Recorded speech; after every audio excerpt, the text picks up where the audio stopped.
Spider-Man. You want to talk about Spider-Man? I'm going to talk about Spider-Man. Spider-Man is one of the most popular superheroes of all time, and I think it's safe to say that between 3 movie franchises and numerous animated series that most people are familiar with the character's origin. Hell, it was even a running gag in Into the Spider-Verse.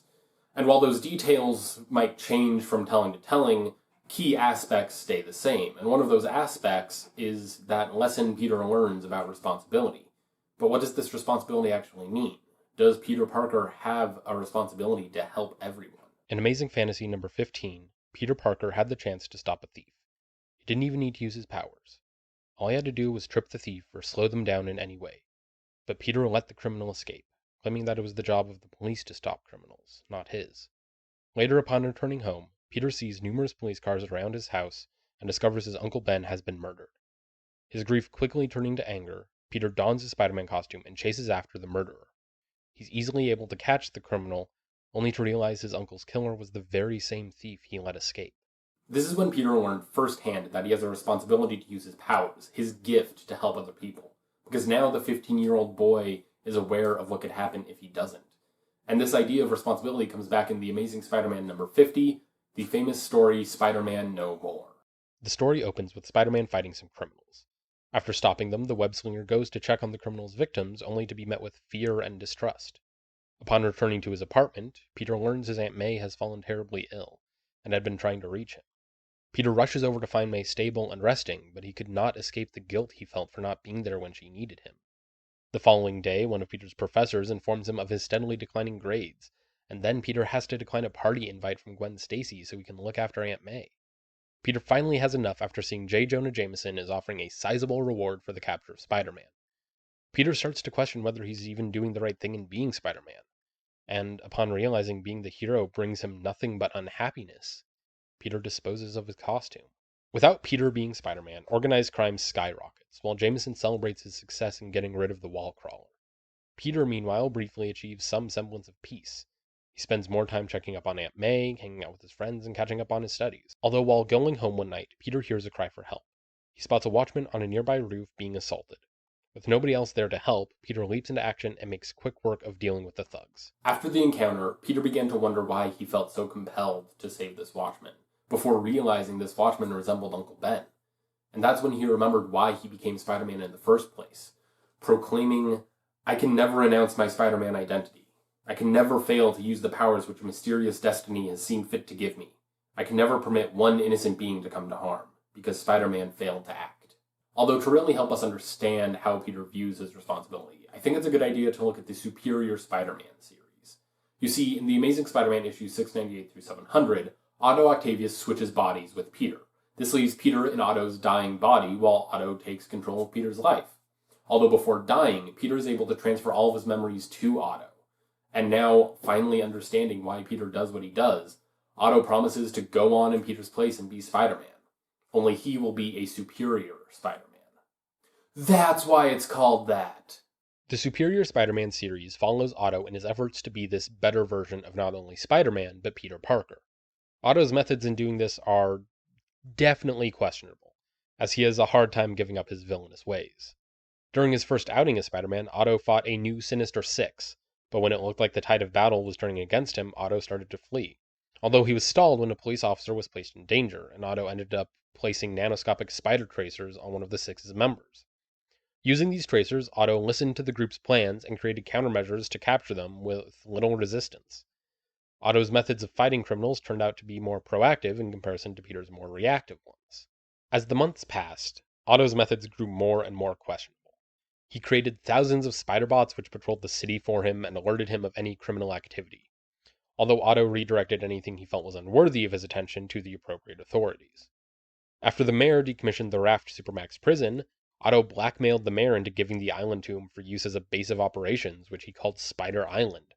Otto hired henchmen to run the island, who he paid using an offshore bank account.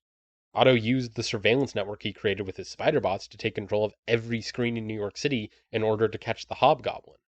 After the mass murderer massacre escaped from the Ravencroft Institute and went on a killing spree, Otto executed him with one of his own guns at point-blank range. And it's important to note that Massacre suffered from a brain injury which made him incapable of feeling emotion, although when Otto pointed the gun at him, Massacre began to feel scared, which showed the potential for rehabilitation. But Otto also performed some genuine acts of betterment. As Peter Parker, he re-enrolled at Empire State University to earn a PhD. This is also where Otto met Anna Maria Marconi, and the two formed a genuine, loving relationship. After successfully earning his new PhD, Otto founded Parker Industries. When given the opportunity to help a child he had hurt as Dr. Octopus, Otto used his talents as a surgeon to save the child's life. He even creates a device to help Aunt May with a leg injury she had suffered earlier. However, while Otto was doing all of this, the Green Goblin was able to hack the Spider-Bots and make them unable to detect anything his new Goblin army did. Otto's more passive attitude to being Spider-Man allowed this Goblin army to rise and take control of New York City. While Otto scrambled to find a solution, the Goblins destroyed his island base and put those close to him in danger. Otto was helpless against the Goblins and knew that only Peter Parker could stop them. Otto used a neurolytic scanner to remove his own memories, leaving behind only those of Peter Parker, calling Peter the true superior Spider-Man. Being fully restored, Peter defeated the Green Goblin and restored the city to a sense of order. It's rather apparent that Otto and Peter have very differing views on their responsibility. And to further understand this difference, I want to talk about the idea of duties. Philosophers generally categorize duties into two different groups, positive duties and negative duties. Negative duties are those things that you should refrain from doing, like murder or grand theft, while positive duties are the things that you should do, like donating to charity or helping someone jumpstart their car. And the main distinction between these two is how they're obeyed. Negative duties are usually seen as required. You must not do these things if society is to function. While positive duties are more seen as it's good if you do it, but it's not bad if you don't. Positive duties are generally seen as more supererogatory. And this helps explain the differences between Otto's and Peter's views. Otto sees much of the criminal activity he encounters as not worth his time or effort, often alerting the police instead.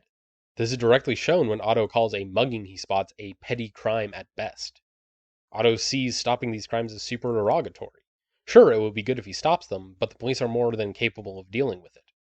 Otto sees his duty as Spider-Man being fulfilled by alerting the proper authorities. But Peter sees his duty as Spider-Man much, much differently. To Peter, there are no supererogatory duties. If he has the ability to help someone, then he must do so. And this is something Peter came to realize during the Spider-Man No More story. He directly states that he can never let one innocent being come to harm because Spider-Man failed to act. And Peter makes this promise to himself because he is acutely aware of what could happen if Spider-Man did fail to act. And this promise comes back in The Amazing Spider-Man number 801.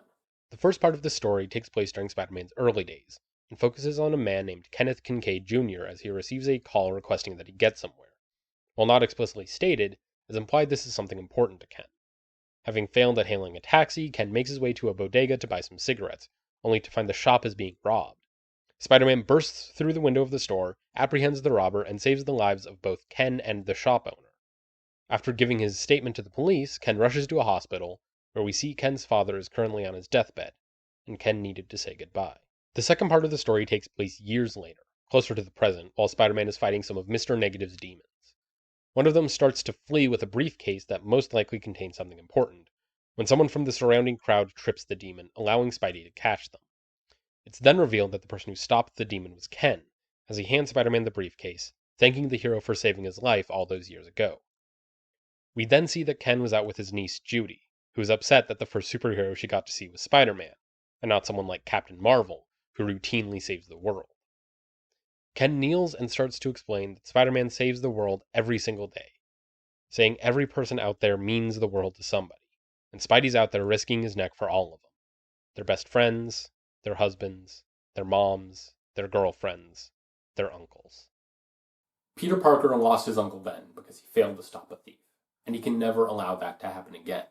This is what makes Peter a great hero. He does everything he possibly can to save as many lives as possible, even if it puts his own life in danger. And this is what makes Peter Parker the spectacular, the superior, and the amazing Spider-Man. Thank you all for watching. I do want to address a couple things before I actually sign off, though. I want to say that I got this idea originally when Scott Nicewander of NerdSync made a video on this exact same topic, but that video is several years old now, and I just felt like I had my own contribution to this discussion. And a valuable resource that aided in my research for this video is the book Spider-Man and Philosophy, The Web of Inquiry. It is a fantastic book, and I highly recommend checking it out if you're interested. Once again, thank you for watching, and hopefully I will see you all in the next video.